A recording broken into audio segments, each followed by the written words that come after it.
राज्य के उभरते हुए खिलाड़ियों को प्रोत्साहित करने का काम भी किया जा रहा है। यही नहीं, हम उत्तराखंड खेल रत्न पुरस्कार और हिमालय खेल रत्न पुरस्कार प्रदान कर खिलाड़ियों की योग्यता को सम्मानित भी कर रहे हैं। इसके अलावा हमने लंबे समय से इसके खिलाड़ियों ने मांग की थी कि राजकीय सेवाओं में खिलाड़ियों के लिए 4% खेल कोटे को हमने पुनः लागू किया है, जिससे हमारे खिलाड़ियों के परिश्रम और कौशल को उचित अवसर और सम्मान मिल सके। भाइयों बहनों, हमारी सरकार उत्तराखंड को आत्मनिर्भर और अग्रणी राज्य बनाने के लिए संकल्पित होकर निरंतर कार्य कर रही है। आज राज्य के इंफ्रास्ट्रक्चर, शिक्षा, स्वास्थ्य के क्षेत्र में अभूतपूर्व सुधारों के साथ हम रोजगार और स्वरोजगार के क्षेत्र में नए अवसरों को सर्जित करने पर विशेष ध्यान दे रहे हैं, जिसके परिणाम स्वरूप आज हमारा प्रदेश युवाओं को रोजगार देने से लेकर राज्य में स्टार्टअप और निवेश के अनुकूल वातावरण स्थापित करने में देश के अग्रणी राज्य के रूप में उभरा है। इससे पहले उन्होंने एक लंबी सूची मेरे सामने रखी है, लेकिन ये जब भी देहरादून आती है तो तब भी जो है ये 10-20 काम किसी न किसी क्षेत्र के लेकर आती हैं, और मेरा भी प्रयास होता है कि उन सबको स्वीकृति मिले शासन से, उसके लिए पैसा आए। शहर में ट्रैफिक व्यवस्था के सुधारीकरण के लिए जहां एक और 7 चौराहों का चौड़ीकरण का काम यहाँ पर करवाया जा रहा है, वहीं नैनीताल के 60 आंतरिक मार्गों के सुधारीकरण का कार्य भी अभी प्रगति पर है। शहर में ड्रेनेज व्यवस्था बेहतर बनाने के लिए रूसी बाईपास की ड्रेनेज व्यवस्था पर कार्य किया जा रहा है। साथ ही नैनीताल में सिविल लाइन व एसटीपी का कार्य भी प्रगति पर है। नैनीताल में साल भर पर्यटकों का आवागमन रहता है, जिससे यहाँ पार्किंग एक बड़ी समस्या है।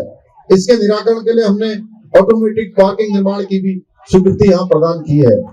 इसके अलावा अशोक पार्किंग के विस्तारीकरण के साथ ही जल्दी ही मेट्रोपोल पार्किंग का निर्माण भी प्रारंभ हो जाएगा, जिसके लिए हमें अब भारत सरकार से भी अनुमति मिल चुकी है। साथ ही जहाँ एक और मानसखंड कॉरिडोर के अंतर्गत मां नैना देवी मंदिर के सौंदर्यीकरण का कार्य गतिमान है, वहीं डीएसए मैदान के सुधारीकरण के साथ ही बलिया नाला और ठंडी सड़क पर भूस्खलन सुरक्षा के कार्य भी तेजी के साथ किए जा रहे हैं।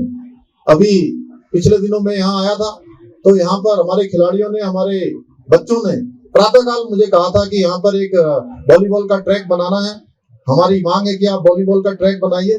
आज मुझे खुशी है कि उस ट्रैक का भी यहाँ पर लोकार्पण हो गया है। अब वो लोग कह रहे हैं कि सिंथेटिक ट्रैक बनाइए, उसके लिए आगे जो है देखते हैं किस प्रकार से विचार किया जाता है। कोशिश करेंगे कि आगे आपकी ये मांग भी आने वाले समय में पूरी हो। और 12 दुकानों का आज यहाँ पर आवंटन हो गया है। और जब व्यापारी बंधु मुझे कह रहे थे, एक माँ कह रही थी कि आप सबकी लंबी आयु हो जिन्होंने भी इसमें काम किया है, तो को बहुत संतोष होता है कि बहुत व्यवस्थित तरीके से जो है वहाँ दुकानें भी बन गई है, मार्ग भी बन रहा है, और 12 करोड़ रुपए की धनराशि से मां नैना देवी के सौंदर्यीकरण का कार्य मानसखंड मंदिर माला मिशन के अंतर्गत किया जा रहा है। आगे भी अगर यहाँ पर कोई आवश्यकता पड़ेगी तो उसको आगे भी बढ़ाया जाएगा। इसके साथ ही आज मैं इस क्रम में कुछ महत्वपूर्ण घोषणाएं भी यहाँ पर करना चाहता हूँ, जैसा कि नैनीताल के अंतर्गत धूनी घाट, राती घाट पैदल मार्ग के सुधारीकरण का कार्य किया जाएगा। मैं घोषणा करता हूँ शहीद संजय विश्व मोटर मार्ग कैची हरतपा हेली मोटर मार्ग से तितौली तक के खंड का उच्चीकरण और सुधारीकरण का कार्य किया जाएगा। राज्य मार्ग संख्या 71 के अंतर्गत रामनगर, भंडारपानी, अमगढ़ी, बोराकोट, तल्ली, सेठी, बेताल घाट, रतौड़ा, भुजान, रिची, बिल्लेक मोटर मार्ग के खंड में सड़क का सुधारीकरण एवं सुदृढ़ीकरण का कार्य किया जाएगा। डीएसए मैदान को खेल विभाग के माध्यम से उच्च स्तरीय खेल सुविधाओं का विकास करवाते हुए राष्ट्रीय स्तर की विभिन्न प्रतियोगिताओं व प्रशिक्षण कार्यक्रमों के लिए मॉडल के रूप में तैयार किया जाएगा। नैनीताल में वैकल्पिक पार्किंग का विकास करने के साथ ही फ्लैट्स मैदान में हॉकी टर्फ तथा बॉक्सिंग रिंग भी बनाई जाएगी।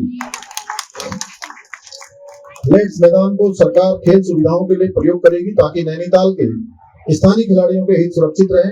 सांस्कृतिक मेलों को छोड़कर अन्य व्यावसायिक गतिविधियों के लिए फ्लैट्स का प्रयोग नहीं किया जाएगा।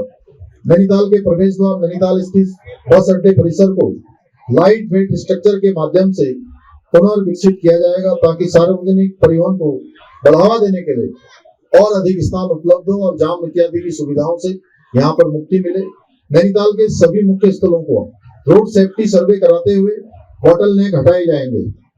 नैनीताल के स्थानीय वेंडर्स हेतु अभी मुझे कुछ बहनें मिली थी, कुछ बुजुर्ग मिले थे, कुछ हमारे भाई मिले थे, वो कह रहे थे कि हमारे लिए जो है यहाँ पर दुकानों की व्यवस्था होनी चाहिए, तो मैं घोषणा करता हूँ कि नैनीताल के स्थानीय वेंडर्स हेतु वेंडिंग जोन बनाया जाएगा।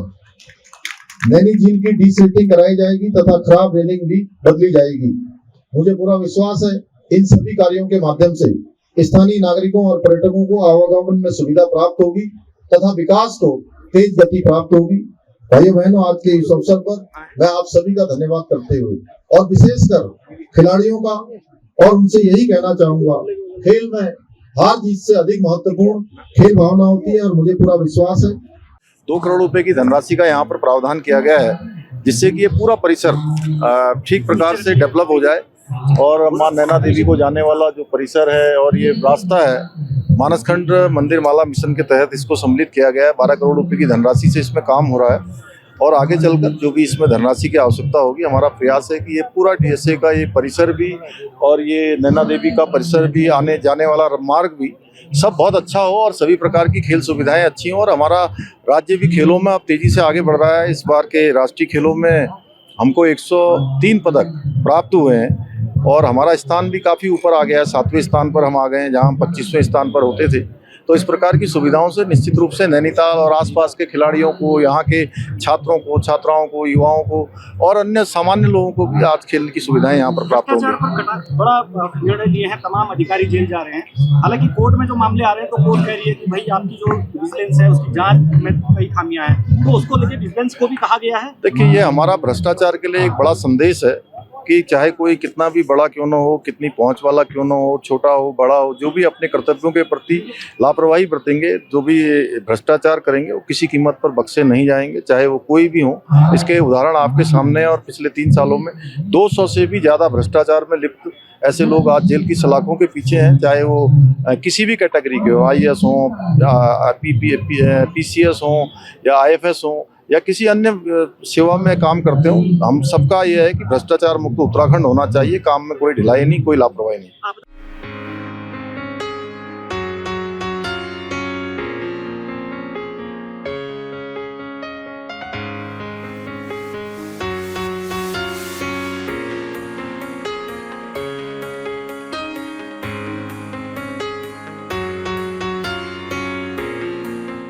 अगर आप ये वीडियो YouTube पर देख रहे हैं तो हमारे चैनल को सब्सक्राइब करें और बेल आइकन को दबाना ना भूलें। अगर आप Facebook पर ये वीडियो देख रहे हैं तो हमारे पेज को लाइक करें।